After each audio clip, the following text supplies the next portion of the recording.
दोस्तों आज का जो टॉपिक मैं आप लोगों के लेकर आया हूँ बड़ा ही इंटरेस्टिंग है। आपने बस वीडियो को अंत तक सुनना, आपको मज़ा आएगा, बड़ा इंटरेस्टिंग रहेगा। कोशिश करेंगे कि मेरा जो सेशन है इंटरेक्टिव रहे। जैसे ही मेरी वीडियोस ख़त्म होती हैं आप कमेंट सेक्शन में आप कुछ भी बोल सकते हैं, कुछ भी बता सकते हैं। आपकी क्वेरीज हैं उनका आंसर मैं करने की पूरी कोशिश करूँगा। अब टॉपिक ये है कि ज्योतिष के पास क्यों जाया जाए। बहुत सारे लोग बोलते हैं अगर लाइफ में सब कुछ पहले से ही लिखा हुआ है तो किसी ज्योतिषाचार्य के पास जाने की ज़रूरत ही क्या है। मैं मानता हूँ आपकी बात, आपकी बात बिल्कुल ठीक है कि नहीं जाना चाहिए। लेकिन क्यों नहीं जाना चाहिए? जब लाइफ में बहुत सारी प्रॉब्लम्स आ रही होती हैं तब कोई ना कोई तो रास्ता दिखाने वाला होगा, कुछ ना कुछ तो वो बताएगा। चलो कुछ ना कुछ यही बता देगा कि हाँ आने वाले 2 महीने में, 4 महीने में, 6 महीने में आपकी जो प्रॉब्लम है सॉल्व होने वाली है। जब हमें ये पता चल जाता है कि आने वाले समय में हमारी समस्या का हल होने वाला है तो एटलीस्ट आपके दिल के अंदर, आपके मन के अंदर सुकून तो मिलता है कि ठीक है 4-5 महीने में मुश्किल से चला लूँगा, उसके बाद मेरे को सुकून मिलने वाला। एक आश्वासन, एक होप, एक आशा सी बंध जाती है। क्या ये अच्छी बात नहीं है? मैं मानता हूँ कि चीज़ें लाइफ में लिखी हुई हैं, तय है पहले ये लाइफ में चीज़ें होने वाली। अगर तय हैं तो ज्योतिष का आना भी आपकी लाइफ में तय होता है। अगर एक ज्योतिषाचार्य आपकी लाइफ में आ रहा तो ये वो नहीं चाहता, ना ही आप लोग चाहते हैं उसके पास जाना। ये डेस्टिनी में लिखा है कि आपकी लाइफ में कुछ चीज़ें, कुछ नेगेटिव चीज़ें होंगी, उनको पॉजिटिव करने के लिए। या कई बार गलत लोग भी मिल जाते हैं, गलत ज्योतिषाचार्य भी होते हैं जो सही से प्रोडिक्ट नहीं कर पाते हैं। तो कुछ भी अच्छा बुरा सारा कुछ पहले से तय है। अब बात ये आती है कि एक ज्योतिषाचार्य क्या आपकी लाइफ को बदल सकता है? बिल्कुल नहीं बदल सकता। एक ज्योतिषाचार्य आपकी लाइफ नहीं बदल सकता। वो बिल्कुल ऐसे है जैसे बारिश हो रही है बहुत तेज़, वो आपके हाथ में बस अम्ब्रेला पकड़ा देगा। अब अम्ब्रेला क्या करेगा? आपको बारिश से बचाएगा, बारिश को रोकेगा नहीं। यानी आपकी लाइफ में कुछ भी चेंज करने की उसमें पावर नहीं है, पर उस नेगेटिव टाइम को सहने की पावर देने की वो कोशिश कर सकता है। अगर एनर्जीज़ आपकी फ़ेवर में आती हैं, वो एनर्जीज़ फ़ेवर में तभी आती हैं जब वो कुछ आपसे उपाय करवाता है, कुछ रेमेडीज़ करवाता है, कुछ ना कुछ दान करने के लिए बोलता है, कुछ मंत्रोच्चारण होते हैं वो करवाता है, या किसी पंडित से, किसी अच्छे ज्ञानी ब्राह्मण से वो अनुष्ठान वगैरह करवाता है। जब ऐसी चीज़ें होती हैं तो आपकी लाइफ में चीज़ें कुछ फ़ेवर में आनी शुरू हो जाती हैं।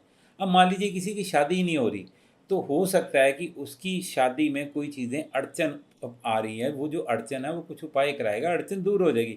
और उसकी लाइफ में पहले से ही वो चीज़ें तय हैं कि इसकी लाइफ में ज्योतिषाचार्य आएगा, अनुष्ठान या उपाय कुछ करवाएगा और आपकी लाइफ में आने वाली अड़चनें दूर होंगी और शादी हो जाएगी। वो डेट्स पहले से ही फिक्स होती हैं। ये नहीं है कि एक ज्योतिषाचार्य आया वो आपकी किस्मत को बदलने की पावर रखता है, ऐसा बिल्कुल नहीं है।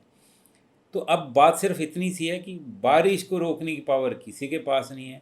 अगर आपकी किस्मत में एक्सीडेंट होना लिखा है तो वो नहीं रोक सकता। हाँ, इतना वो कर सकता है कि जो एक्सीडेंट होना था वो उसकी इंटेंसिटी को थोड़ा कम कर सकता है, या आपको अगर चीज़ों का पहले पता हो कि ऐसा कुछ आने वाला हो सकता है तो आप गाड़ी ध्यान से चलाएँगे। अगर गाड़ी ध्यान से चलाएँगे, जहाँ आपको आदत है 120 की, 130 की स्पीड पे गाड़ी चलाने की, अगर आप कॉन्शियस हैं, अगर आपके प्रारब्ध में बचना लिखा होगा तो आप उसी गाड़ी को 30-40 की स्पीड में चलाएँगे।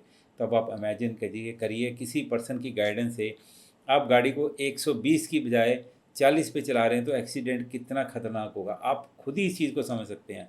लेकिन उसका 120 से 40 पे आना भी उसका प्रारब्ध का हिस्सा ही है।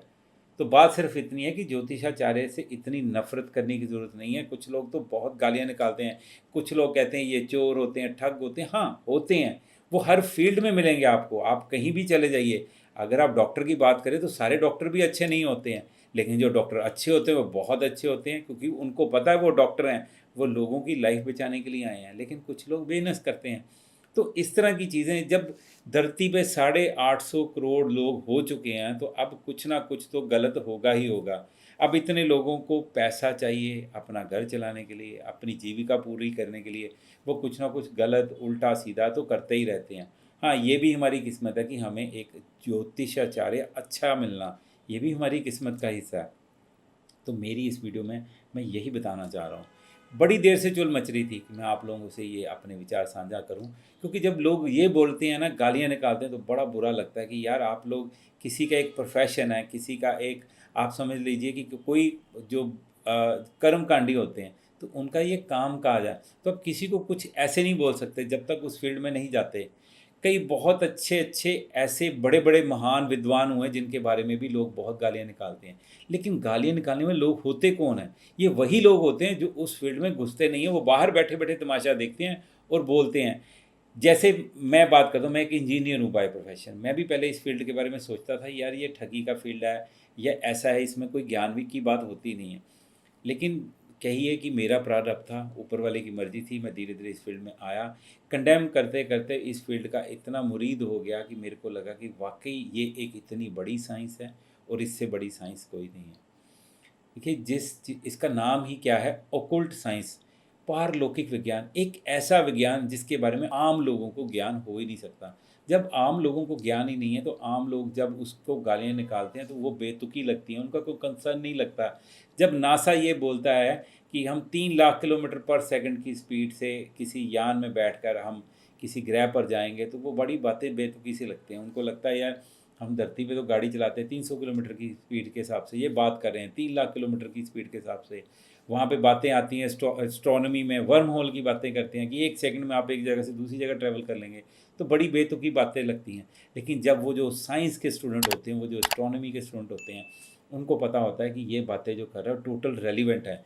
तो जब भी कोई एस्ट्रोलॉजर, एक अच्छा एस्ट्रोलॉजर जिसको वाक़ई में ज्ञान है, जब वो कोई बात करता है, बात लॉजिकल बेस्ड होती है, साइंस बेस्ड होती है। अगर ये बातें साइंस बेस्ड नहीं होती, तो पिछले 5 से 10 सालों में जितने भी लोग अब ज्योतिष के फील्ड में आ रहे हैं, ये सारे वो लोग हैं जो लोग या तो साइंस के साथ जुड़े हुए थे, जिन्होंने कोई इंजीनियरिंग कर रखी थी, चाहे कोई सिविल इंजीनियर था, चाहे वो आर्किटेक्ट था, या कोई कंप्यूटर साइंस का इंजीनियर था, या कोई सॉफ्टवेयर इंजीनियर था। कई तो चार्टर्ड अकाउंटेंट्स भी हैं, कई तो मैंने डॉक्टर्स भी देखे इस फील्ड में आते हुए। उनको पूछा गया कि आप इस फील्ड में क्यों आए?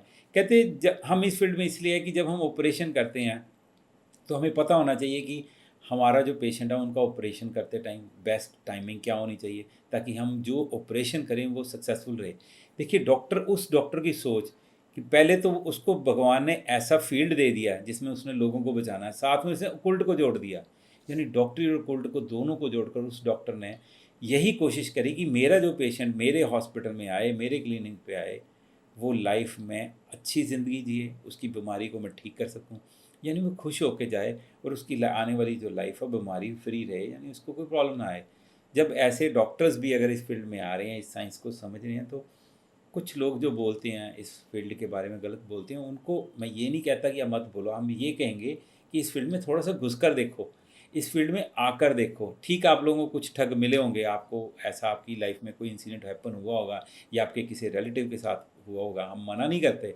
लेकिन आप किसी अच्छे ज्योतिषाचार्य के साथ जुड़ो, आपको समझ में आएगा कि वाक़ई में ये साइंस है और साइंस बहुत अच्छे से काम करती है। तो मेरी ये वीडियो का मतलब यही था। मैं ऐसे बहुत सारे और टॉपिक्स पे मैं वीडियोज़ बनाने की कोशिश करूँगा। मज़ा आता है लोगों से इंटरेक्ट करना। आप लोगों के जो भी व्यूज़ होंगे, आपके जो भी कमेंट्स होंगे, आप अपने कमेंट्स बताइए। मेरे को जब टाइम लगे मैं आप लोगों को आंसर करूँगा। अच्छा लगता है आप लोगों से इंटरेक्ट करना, आप लोगों से बात करना और बताना। कभी मैं लाइव होकर भी आप वीडियो बनाऊँगा, फिर लाइव में जब आएँगे तो आप लाइव कमेंट्स कर सकते हैं। कोई क्वेश्चनिंग करना चाहते हैं, क्वेश्चनिंग कर सकते हैं। तो आई एन्जॉय इस फील्ड को, मैं बड़ा मज़ा करता हूँ। ठीक है, पैसे कमाना हर एक का धर्म है, हर एक को पेट लगा हुआ उन्हें कमाना। तो मेरी कोशिश यही रहती है कि मैं जब भी मेरे पास कोई क्लाइंट आता है, चाहे वो वास्तु का है या एस्ट्रोलॉजी का, मैं उसको अच्छे से गाइड करूँ। ज़्यादा काम मैं वास्तु का ही करता हूँ, क्योंकि वास्तु में होता क्या कि वास्तु जो है वो उसका इम्पैक्ट 60 से 70% तक होता है और एस्ट्रोलॉजी का इम्पैक्ट 30 से 40% तक होता है। हम दोनों चीज़ों को क्लब करते हैं, तो वास्तु और एस्ट्रोलॉजी को जब क्लब करते हैं तो रिजल्ट्स बहुत अच्छे आते हैं। जो लोग, अगर कोई एस्ट्रोलॉजर सुन रहा है या वास्तु एक्सपर्ट सुन रहा है, उनको ये बात का पता है, क्योंकि आपका घर, आपकी कुंडली यानी आपकी जन्म कुंडली और आपका शरीर, ये तीनों एक ही चीज़ हैं। आपके घर में अगर कहीं पे फॉल्ट है, अगर मान लीजिए नॉर्थ ईस्ट में फॉल्ट है, घर में किसी को कैंसर हो जाता है, इसका मतलब आपकी कुंडली भी कनेक्टेड है उस घर के साथ। तो आपकी कुंडली, आपका जो वास्तु है वो और आपका शरीर, तीनों आपस में जुड़े हुए हैं। अगर कैंसर हुआ, घर में वास्तु में फॉल्ट था, तो डेफ़िनेटली वो दोनों चीज़ें आपके शरीर में भी आएँगी। आपका शरीर, कुंडली और आपका घर, तीनों ही आपस में कनेक्टेड हैं। अगर आप इसी तरह की और वीडियोस देखना चाहते हैं, मेरे को फॉलो कर लें, तो आपको मज़ा आएगा। और इसके अलावा मैं बहुत अच्छी वीडियोस बनाने जा रहा हूँ, और इसके साथ में कुछ वास्तु की मेरी वीडियोस भी आएंगी, जिसमें मैं बिल्कुल वास्तु फ्री सिखाऊंगा। और कुछ वीडियोस चल भी रही हैं, आप पीछे जाकर भी वीडियोस को देख सकते हैं। आगे भी अगर आप फॉलो करेंगे तो बहुत सारी वीडियोस आपको मिलेंगी। फ्री में वास्तु सिखाऊंगा। काफ़ी लोग जो अपना घर है काफ़ी हद तक बिना वास्तु एक्सपर्ट के भी आप अपने घर का वास्तु कर सकते हैं, लगभग 90-95% तक। 100% के लिए तो आपको डेफिनेटली वास्तु एक्सपर्ट की ज़रूरत होती है। तो ये बिल्कुल जैसे छोटी छोटी चीज़ें होंगी, अगर आप उनको फॉलो करेंगे, मैं ये तो नहीं कहता आप आपका वास्तु 100% ठीक हो जाएगा, पर 80-90% आप अपने घर से अच्छे रिजल्ट ले पाएंगे अगर आप मेरी वीडियोस को ध्यान से सुनते हैं, उनके नोट्स बनाते हैं। आपको कोई टॉपिक पे वीडियो चाहिए, आप मेरे को कमेंट करें, मैं कोशिश करूँगा नेक्स्ट वीडियो उस टॉपिक पे बनाने की, और आपके कमेंट्स वेलकम हैं। तो अभी के लिए मैं अपनी वाणी को विराम देता हूँ। तो जय